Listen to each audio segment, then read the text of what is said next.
रघुनंदन रघुनंदन रघुवर hi hello அனைவருக்கும் வணக்கம். இன்னைக்கு நம்ம பார்க்க போற பதிவு என்னன்னா, கண்ணப்ப நாயனார் வரலாறு பற்றி தான் நம்ம இந்த பதிவுல பார்க்க போறோம். பக்தியின் திருவுருவமாக விளங்கியவதன் கண்ணப்ப நாயனார். இறைவனாகிய சிவபெருமானால் ஆட்கொள்ளப்பட்டு சிவன் தொண்டுக்கே தன்னை அர்ப்பணித்துக் கொண்டவர்கள் தான் இவர். அந்த வகையில் இன்றைக்கு நாம் கண்ணப்ப நாயனார் பற்றி தெரிந்து கொள்வோம். பக்தியின் திருவுருவமாக விளங்கியவர் தான் கண்ணப்ப நாயனார். இவர் முற்பிறவில் அர்ஜுனனாக இருந்தார். அர்ஜுனன் மிகப்பெரிய சிவபக்தனாக இருந்தார். மகாபாரத போரில் தன்னுடைய மகனான அபிமன்யுவை கொன்றவர்களை கொல்லாமல் விடமாட்டேன் என்று சொல்லிக்கொண்டு உணவும் உண்ணாமல் சிவபூஜையும் செய்யாமல் கண்ணபிரான் கூட கைலாயத்திற்கு சென்றார். சிவபெருமானிடம் வரம் கேட்பதற்காக செல்கிறார். அங்கு சென்ற பொழுது ஒரு பன்றியின் காரணமாக அர்ஜுனனுக்கும் வேடன் வடிவில் இருந்த சிவபெருமானுக்கும் இடையே மிகப்பெரிய சண்டை நடக்கிறது.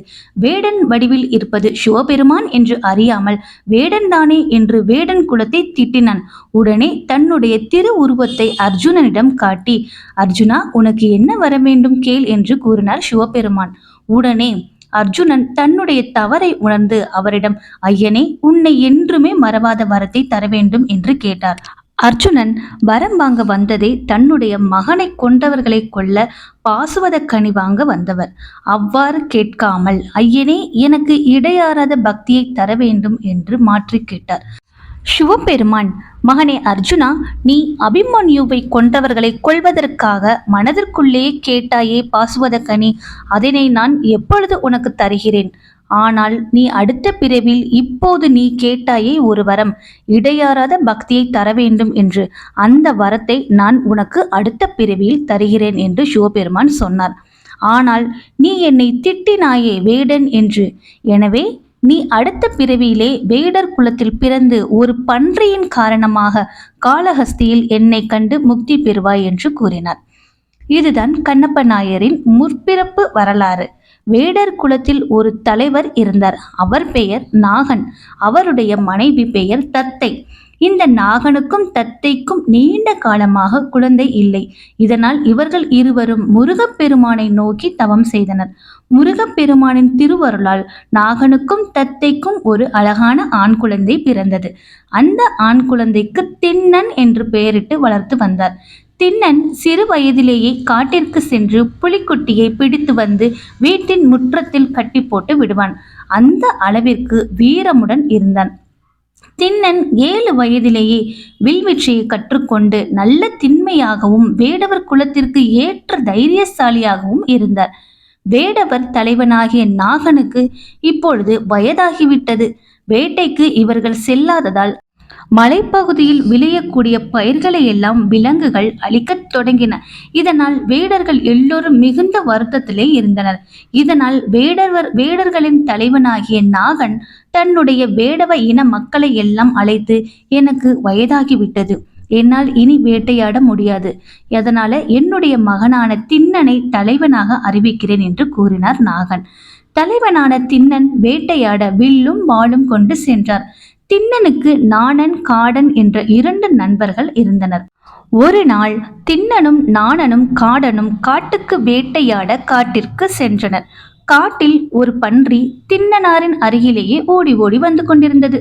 உடனே திண்ணனாரும் அந்த பன்றிக்கு பின்னாடி ஓடினார். திண்ணனை தொடர்ந்து நாகனும் அவருக்கு பின்னால் காடனும் ஒருவர் பின் ஒருவராக ஓடிச் சென்றனர். கடைசியில் திண்ணனார் அந்த பன்றியை தன்னுடைய ஈட்டியால் ஒரு குத்து குத்தி கொன்றுவிட்டார். நெடுந்தூரம் ஓடி வந்ததால் இவர்கள் மூவருக்கும் பசி எடுக்க தொடங்கியது.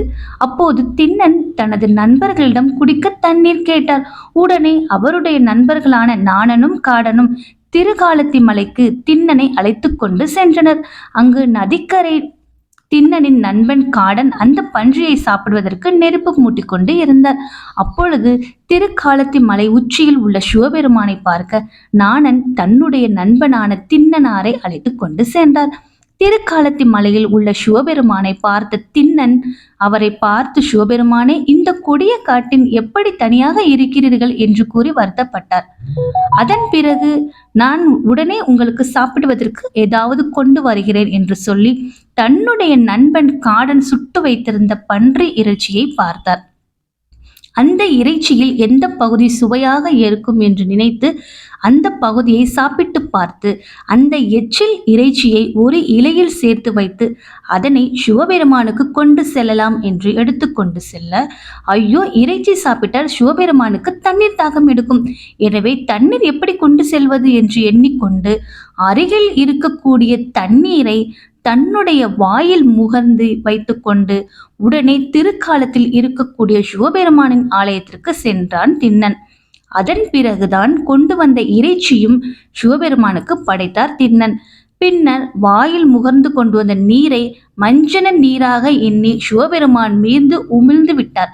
பிறகு சிவபெருமானை பார்த்து சாப்பிடுங்கள் என்று திண்ணனார் பவ்யமாக வேண்டிக் கொண்டார். இவ்வாறு தொடர்ந்து திண்ணனார் தான் சுவைத்து பார்த்து கொண்டு வந்த இறைச்சியை வாயில் உமிழ்ந்து கொண்டு வந்த நீரை மஞ்சன நீராகவும் சிவபெருமானுக்கு படைத்து வந்தார். திருக்காலத்தி மல்லையில் தினமும் காலையில் சிவபெருமானுக்கு ஆகம முறைப்படி சிவகேசரியார் என்பவர் பூக்கள் மற்றும் மஞ்சன நீர் அமுது கொண்டு பணி செய்வது வழக்கம். அன்று மதியம்தான் திண்ணனார் தான் சுவைத்து கொண்டு வந்த இறைச்சியையும் எலும்பையும் படைத்தார். மறுநாள் பூஜை செய்வதற்காக பூக்கள், மஞ்சன நீர், அமுது ஆகியவற்றை கொண்டு அபிஷேகம் செய்ய வந்தார். உடனே சிவபெருமானுக்கு முன்னால் இறைச்சியையும் எலும்பு துண்டும் இருப்பதை பார்த்த சிவகேசரியார் நடுநடுங்கி போனார். இந்த கொடுஞ்செயலை செய்தவர் யாரோ என்று கூறிக்கொண்டு அதனை எடுத்து சுத்தம் செய்துவிட்டு அருகில் இருந்த நதியில் குளித்துவிட்டு வந்து சிவபெருமானுக்கு பூஜை செய்தார்.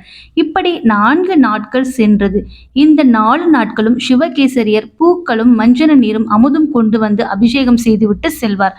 மாலையில் திண்ணனார் வந்து இறைச்சிகளும் எலும்புகளும் கொண்டு வந்து வழிபாடு செய்வார். 4 நாட்களும் தொடர்ந்து இந்த இறைச்சிகளை அப்புறப்படுத்தி கொண்டு வந்தார். ஆனால் 5வது நாள் ரொம்ப வருத்தப்பட்டு இறைவனிடம், நீ எப்படி பொறுத்து கொண்டு இருக்கிறாய், இந்த கொடுமையை எப்படியாவது நீக்க வேண்டும் என்று கூறிக்கொண்டு மனம் வருந்தி வேண்டினார். அன்று இரவு சிவகேசரியார் கனவில் சிவபெருமான் வந்து, என்னிடம் வந்து பூஜை செய்பவனை சாதாரண வேடன் என்று எண்ணி விடாதே, நீ அவன் செய்யும் பக்தியை நாளை நேரில் வந்து மறைந்திருந்து பார் என்று கூறினார். சிவகேசரியார் காளகஸ்தி மலைக்கு சென்று அங்கு ஒரு மரத்தின் பின்னால் மறைந்திருந்து என்ன நடக்கிறது என்பதை கவனித்தார். வழக்கம் போல் அன்றும் திண்ணனார் ரொம்ப மகிழ்ச்சியுற இலையில் இறைச்சியும் வாயில் நீரும் முகர்ந்து வந்தார்.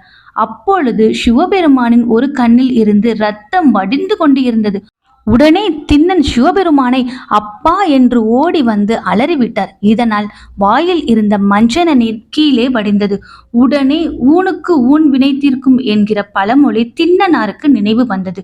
சிவபெருமானை, உங்களுடைய கண்ணீரில் இருந்து இரத்தம் வடிகிறது என்று கவலைப்பட வேண்டாம், என்னிடம் 2 கண்கள் உள்ளன என்று கூறிவிட்டு தன்னுடைய ஒரு கண்ணை பிடுங்கி எடுத்து சிவபெருமானின் கண்ணில் வைத்தார்.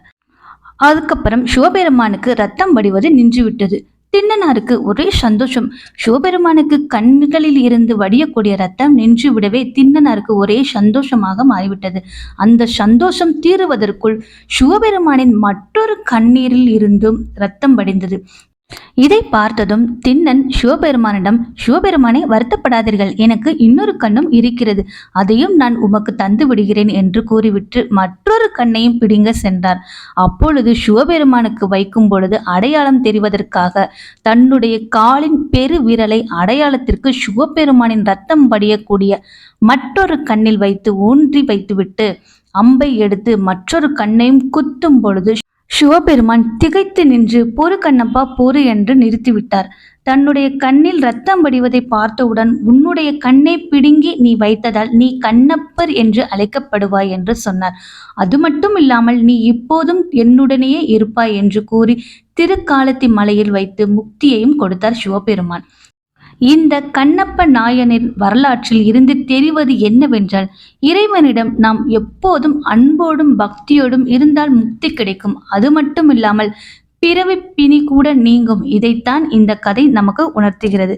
இந்த கண்ணப்ப நாயனார் வரலாறு உங்களுக்கும் பிடிக்கும் நினைக்கிறேன். நன்றி, வணக்கம், தேங்க்யூ.